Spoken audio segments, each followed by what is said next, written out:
اعوذ باللہ من الشیطان الرجیم، بسم اللہ الرحمن الرحیم۔ شروع اللہ کے نام سے جو بڑا مہربان نہایت رحم کرنے والا ہے۔ السلام علیکم خواتین حضرات۔ پچھلی ویڈیو میں ہم نے اسلام کے پہلے مرکز کے حوالے سے بات کی کہ اسلام کی تبلیغ کیسے شروع ہوئی، آپ صلی اللہ تعالیٰ علیہ وسلم کو قتل کرنے کی قریش نے کیا کیا سازشیں کی، اور صحابہ کرام کو کن کن مشکل آزمائشوں سے گزرنا پڑا۔ آج کی اس ویڈیو میں ہم بات کریں گے چاند کے دو ٹکڑے کیسے ہو گئے۔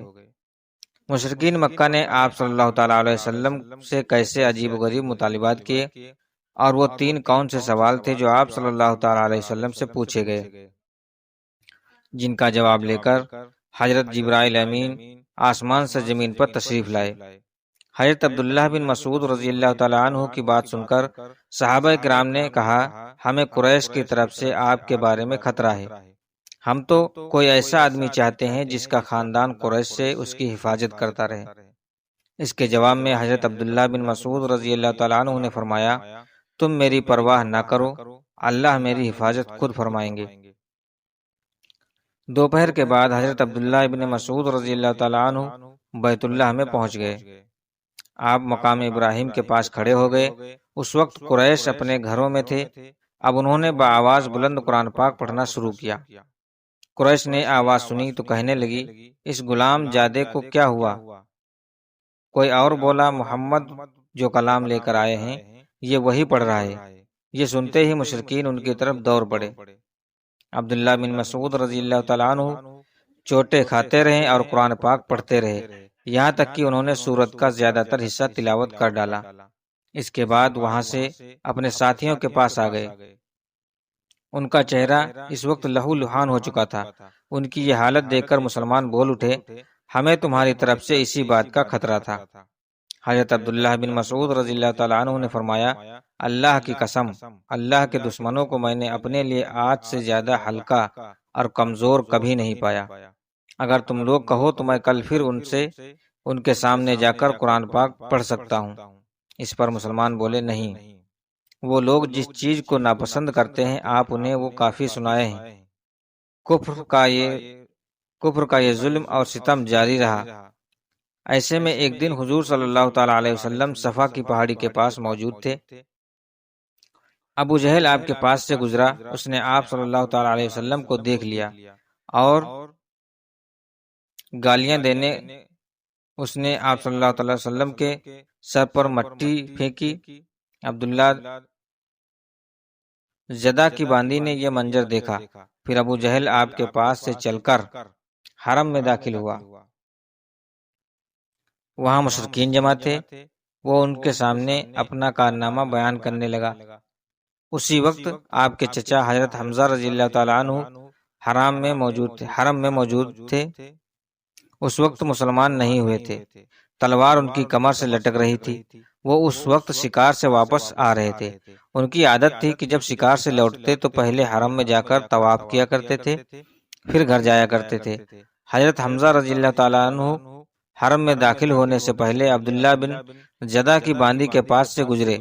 اس نے سارا منظر خاموشی سے دیکھا اور سنا۔ اس نے حضرت حمزہ رضی اللہ تعالیٰ عنہ سے کہا کہ اے حمزہ، کچھ خبر بھی ہے؟ ابھی یہاں ابو حکم بن حسا یعنی ابو جہل نے تمہارے بھتیجے کے ساتھ کیا سلوک کیا ہے؟ وہ یہاں بیٹھے تھے۔ ابو جہل نے انہیں دیکھ لیا، انہیں تکلیف پہنچی، گالیاں دی اور بہت طرح کی پیچھے آیا۔ آپ کے بھتیجے نے جواب میں اسے کچھ بھی نہ کہا۔ ساری بات سن کر حضرت حمزہ رضی اللہ تعالیٰ عنہ نے کہا، تم جو کچھ بھی بیان کر رہی ہو یہ تم نے اپنی آنکھوں سے دیکھا ہے کیا؟ اس نے فوراً کہا، ہاں میں نے خود دیکھا ہے۔ یہ سنتے ہی حضرت حمزہ رضی اللہ تعالیٰ عنہ جوش میں آ گئے، چہرہ غصے سے تمتما اٹھا۔ فوراً حرم میں داخل ہوئے۔ وہاں ابو جہل موجود تھا۔ وہ قریشیہ کے درمیان بیٹھا ہوا تھا۔ یہ دیکھ سیدھے اس تک جا پہنچے۔ ہاتھ میں کمان تھی، بس وہی کھینچ کر اس کے سر پر دے ماری۔ ابو جہل کا سر پھٹ گیا۔ حضرت حمزہ رضی اللہ تعالیٰ عنہ نے اس سے کہا، تو محمد کو گالیاں دیتا ہے؟ سن لے، میں اس کا دین اختیار کرتا ہوں۔ جو کچھ وہ کہتا ہے میں وہی کرتا ہوں اور وہی کہتا ہوں۔ اب اگر تجھ میں ہمت ہے تو مجھے جواب دے۔ ابو جہل ان کی منت سماجات کرنے لگا اور بولا، وہ ہمیں بے عقل بتاتا ہے، ہمارے معبودوں کو برا بھلا کہتا ہے، ہمارے باپ دادا کے راستے کے خلاف چلتا ہے۔ یہ سن کر حضرت حمزہ رضی اللہ تعالیٰ عنہ بولے، اور خود تم سے زیادہ بے عقل اور بیوقوف کون ہوگا جو اللہ کو چھوڑ کر پتھروں کے ٹکڑے پوجتے ہو؟ میں گواہی دیتا ہوں کہ اللہ کے سوا کوئی معبود نہیں، اور میں گواہی دیتا ہوں کہ محمد اللہ کے رسول ہیں۔ ان کی یہ الفاظ سن کر ابو جہل کے خاندان کے کچھ لوگ ایک دم حضرت حمزہ رضی اللہ تعالیٰ عنہ کی طرف بڑھے اور انہوں سے کہا، اب تمہارے بارے میں ہمیں یقین ہو گیا ہے کہ تم بھی بے دین ہو گئے ہو۔ جواب میں حضرت حمزہ رضی اللہ تعالیٰ عنہ نے فرمایا، آؤ، کون ہے مجھے اس سے روکنے والا؟ مجھ پر حقیقت روشن ہو گئی ہے۔ میں گواہی دیتا ہوں کہ وہ اللہ کے رسول ہیں، جو کچھ وہ کہتے ہیں وہ حق اور سچا ہے۔ اللہ کی قسم میں انہیں نہیں چھوڑوں گا۔ اگر تم سچے ہو تو مجھے روک کر دکھاؤ۔ یہ سن کر ابو جہل نے اپنے لوگوں سے کہا، ابو مارا یعنی حضرت حمزہ کو چھوڑ دو، میں نے واقعی ان کے بھتیجے کے ساتھ ابھی کچھ برا سلوک کیا تھا۔ وہ لوگ ہٹ گئے۔ حضرت حمزہ رضی اللہ تعالیٰ عنہ گھر پہنچے۔ گھر آ کر انہوں نے الجھن محسوس کی کہ میں قریش کے سامنے کیا کہہ کر آیا ہوں۔ میں تو قریش کا سردار ہوں، لیکن پھر ان کا ضمیر انہیں ملامت کرنے لگا۔ آخرکار شدید الجھن کے عالم میں انہوں نے دعا کی کہ اللہ، اگر یہ سچا راستہ ہے تو میرے دل میں یہ بات ڈال دے، اور اگر یہ ایسا نہیں ہے تو پھر مجھے اس مشکل سے نکال دے جس میں میں گھر چکا ہوں۔ وہ رات انہوں نے اسی الجھن میں گزاری۔ آخر صبح ہوئی تو حضور صلی اللہ تعالیٰ علیہ وسلم کے پاس پہنچے۔ آپ سے عرض کیا، بھتیجے، میں ایسے معاملے میں الجھ گیا ہوں کہ مجھے اس سے نکلنے کا کوئی راستہ دکھائی نہیں دیتا، اور ایک ایسی صورتحال میں رہنا جس کے بارے میں میں نہیں جانتا کہ یہ سچائی ہے یا نہیں، بہت سخت معاملہ ہے۔ اس پر آپ صلی اللہ تعالیٰ علیہ وسلم حضرت حمزہ رضی اللہ تعالیٰ عنہ کی طرف متجسس قبری سنائی۔ آپ کے واج و نصیحت کا یہ اثر ہوا کہ اللہ تعالیٰ نے انہیں ایمان کا نور عطا فرمایا، اور وہ بول اٹھے کہ اے بھتیجے، میں گواہی دیتا ہوں کہ تم اللہ کے رسول ہو، بس اب تم اپنے کو کھل کر پیش کرو۔ حضرت ابن عباس رضی اللہ تعالیٰ عنہ فرماتے ہیں کہ اسی وقت قرآن مجید کی آیت نازل ہوئی جس کا ترجمہ یہ ہے، ایسا شخص جو پہلے مردہ تھا، پھر ہم نے اسے زندہ کر دیا، اور ہم نے اسے ایک ایسا نور دے دیا کہ وہ اسے لیے ہوئے چلتا پھرتا ہے۔ حضرت حمزہ رضی اللہ تعالیٰ عنہ نے ایمان لانے پر حضور نبی کریم صلی اللہ تعالیٰ علیہ وسلم کو بہت زیادہ خوشی ہوئی۔ اس کی ایک وجہ یہ بھی تھی کہ حضرت حمزہ رضی اللہ تعالیٰ عنہ آپ کے سگے چچا تھے۔ دوسری وجہ یہ تھی کہ وہ قریش کے سب سے مزید فرد تھے، اس کے ساتھ وہی قریش کے سب سے زیادہ بہادر، طاقتور اور خوددار انسان تھے۔ اور اسی بنیاد پر جب قریش نے دیکھا کہ اب رسول اللہ صلی اللہ تعالیٰ علیہ وسلم کو مزید قوت حاصل ہو گئی ہے تو انہوں نے آپ کو تکلیف پہنچانے کا سلسلہ بند کر دیا، لیکن اپنے تمام ظلم و ستم اب کمزور مسلمانوں پر جس قبیلے کبھی کوئی شخص مسلمان ہو جاتا اس کے پیچھے ہاتھ دھو کر پڑ جاتے، ایسے لوگوں کو قید کر دیتے تھے، بھوکا پیاسا رکھتے تھے، تپتی ریت پر لٹا دیا کرتے تھے، یہاں تک کہ اس کا یہ حال ہو جاتا کہ وہ سیدھا بیٹھنے کے قابل بھی نہ رہتا۔ اس ظلم اور زیادتی پر سب سے زیادہ ابو جہل لوگوں کو اکساتا۔ ایسے ہی لوگوں میں حضرت بلال حبشی رضی اللہ تعالیٰ عنہ بھی تھے۔ آپ کا پورا نام بلال بن رباح تھا۔ یہ بن خلف کے غلام تھے۔ حضرت بلال رضی اللہ تعالیٰ عنہ مکہ میں ہی پیدا ہوئے تھے۔ پہلے عبداللہ بن زدہ کے غلام تھے۔ عبداللہ بن زدہ کے غلام تھے۔ ان میں سے ایک یہ بھی تھے کہ اسلام کا آغاز ہوا اور اس کا نور پھیلا تو عبداللہ بن زدہ نے اپنے 99 غلاموں کو اس خوف سے مکہ سے باہر بھجوا دیا کہ کہیں وہ مسلمان نہ ہو جائیں۔ بس اس سے حضرت بلال بن رباح رضی اللہ تعالیٰ عنہ کو اپنے پاس رکھ لیا۔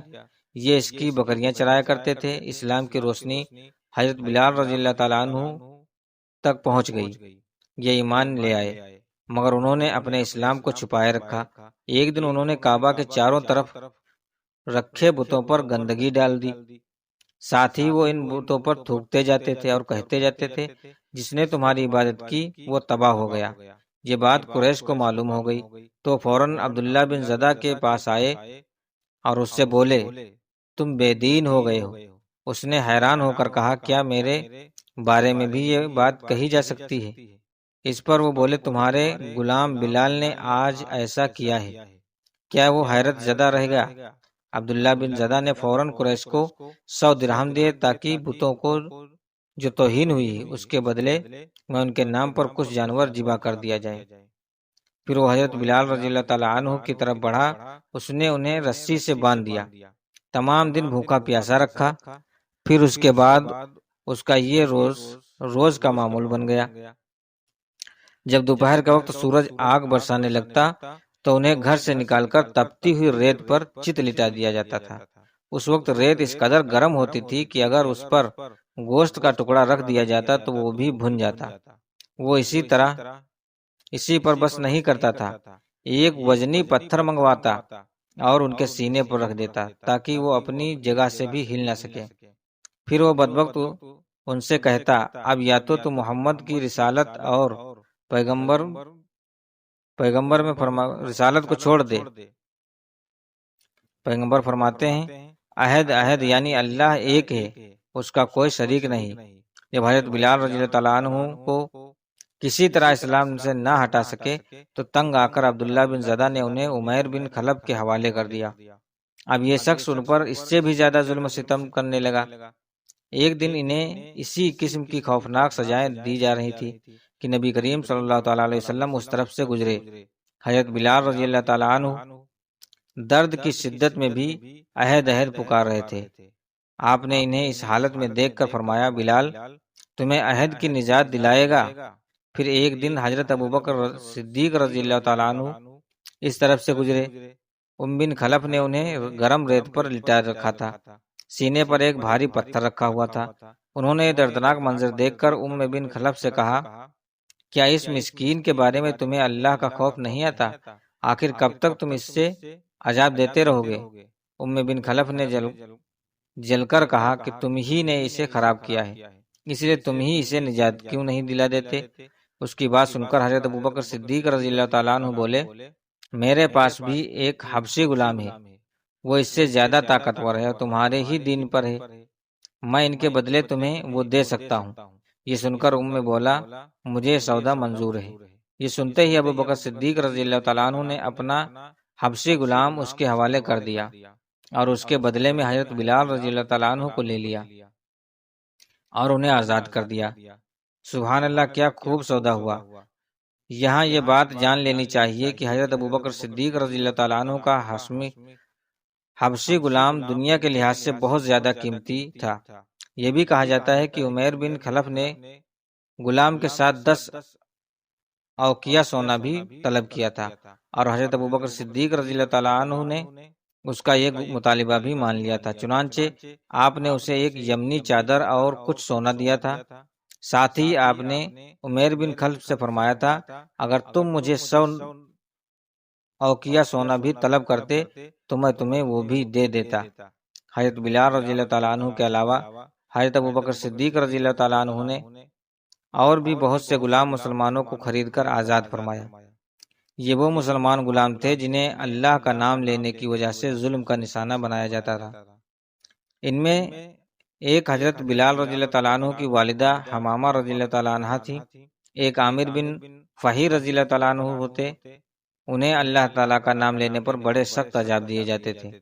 یہ قبیلہ بنی تیم کے ایک شخص کے غلام تھے، وہ حضرت ابوبکر صدیق رضی اللہ تعالیٰ عنہ کا رشتہ دار تھا۔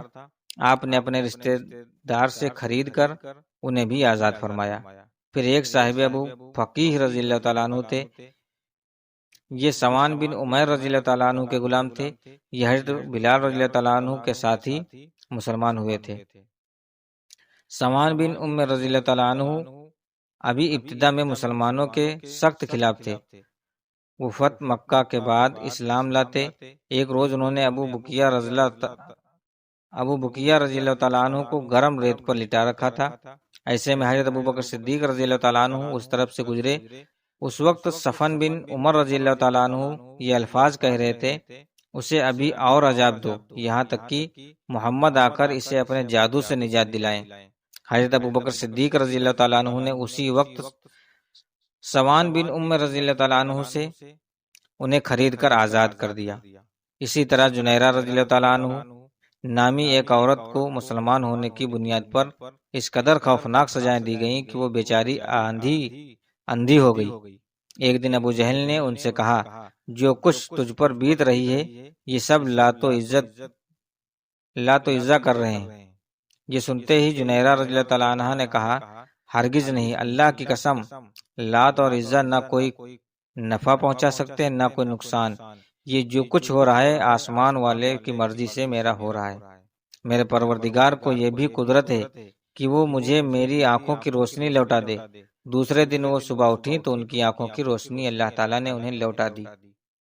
اس بات کا جب کافروں کو پتہ چلا تو وہ بول اٹھے، یہ محمد کی جادوگری ہے۔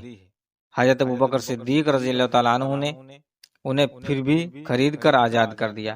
اسی طرح ندیہ نام کی ایک باندی تھی، ان کی ایک بیٹی تھی، دونوں ولید بن مغیرہ کی باندی ہوا کرتی تھی۔ انہیں بھی حضرت ابوبکر صدیق رضی اللہ تعالیٰ عنہ نے آزاد کر دیا تھا۔ عامر بن فاہرہ کی بہن اور ان کی والدہ بھی تھی، ایمان لے آئی تھی۔ حضرت عمر رضی اللہ تعالیٰ عنہ کے مسلمان ہونے سے پہلے ان کی بادلہ تھیں۔ حضرت ابوبکر صدیق رضی اللہ تعالیٰ عنہ نے ان دونوں کو بھی خرید کر آزاد کر دیا۔ ایمان لانے والے جن لوگوں پر ظلم ڈھائے گئے ان میں سے ایک حضرت خباب رضی اللہ تعالیٰ عنہ بھی ہیں۔ کافروں نے انہیں اسلام سے پھیرنے کی بہت کوشش کی مگر یہ ثابت قدم رہے۔ انہیں جاہلیت کے زمانے میں گرفتار کیا گیا تھا، پھر انہیں ایک عورت ام انمر نے خرید لیا۔ یہ ایک لوہار تھی۔ نبی کریم صلی اللہ تعالیٰ علیہ وسلم ان کی دل جوت سے معلوم ہو گئی، ان سے کہا، اس نے انہیں بہت خوفناک سزائیں دی۔ وہ لوہے کا کڑا لے کر آگ میں گرم کرتی، خوب سرخ اور لال ہوا کرتی، پھر اس کو حضرت خبا رضی اللہ تعالیٰ عنہ کے سر پر رکھ دیا کرتی۔ آخر حضرت خبا رضی اللہ تعالیٰ عنہ نے آپ صلی اللہ تعالیٰ علیہ وسلم سے اپنی مصیبت کا ذکر کیا تو آپ نے ان کے لیے دعا فرمائی۔ نبی اکرم صلی اللہ تعالیٰ علیہ وسلم کی دعا کے فوراً بعد اس عورت کے سر میں شدید درد شروع ہو گیا۔ اس طرح وہ کتوں کی طرح بھونکتی تھی۔ آخر کسی نے اسے علاج بتایا کہ وہ لوہا طباق سر پر رکھوا ہے۔ اس نے یہ کام حضرت خبا رضی اللہ تعالیٰ عنہ کے ذمے لگایا۔ اب آپ وہ حلقہ خوب گرم کر کے اس کے سر پر رکھا کرتے۔ حضرت خبا رضی اللہ تعالیٰ عنہ فرماتے ہیں کہ ایک دن نبی اکرم صلی اللہ تعالیٰ علیہ وسلم کی خدمت میں گیا اور یہ وہ زمانہ تھا جب ہم پر خوب ظلم ستم کیا جاتا تھا۔ میں نے آپ صلی اللہ تعالیٰ علیہ وسلم سے عرض کیا کہ اللہ کے رسول، کیا آپ ہمارے لیے دعا نہیں فرماتے؟ میری یہ الفاظ سنتے ہی آپ سیدھے ہو کر بیٹھ گئے، آپ کا چہرہ مبارک سرخ ہو گیا۔ پھر آپ صلی اللہ تعالیٰ علیہ وسلم نے فرمایا، تم سے پہلی امت کے لوگوں کو اپنے دین کے لیے کہیں زیادہ عذاب برداشت کرنا پڑے۔ ان کے جسم پر لوہے کی کنگ کیا جاتی تھی جن سے ان کی کھال اور ہڈیاں الگ ہو جاتی، مگر یہ تکالیف بھی ان کو دین سے نہ ہٹا سکی، اور ان کے سروں اور ان کے چاروں اور جلا کر جسم کے 2 ٹکڑے کر دیے جاتے، مگر وہ اپنا دین چھوڑنے پر تیار نہ ہوئے۔ اس دین اسلام کو اللہ اسی طرح پھیلائے۔ محترم بزرگوں اور دوستوں، اگر آگے کی ویڈیو دیکھنا ہے تو پلیز کمنٹ میں ضرور بتائیے گا۔ ویڈیو لمبی ہو جائے اس لیے اسی پر میں بند کرتا ہوں۔ اللہ تعالی ہم سب کو کہنے سننے سے زیادہ عمل کی توفیق عطا فرمائے، اور ملتے ہیں اگلی ویڈیو میں، تب تک کے لیے اللہ حافظ۔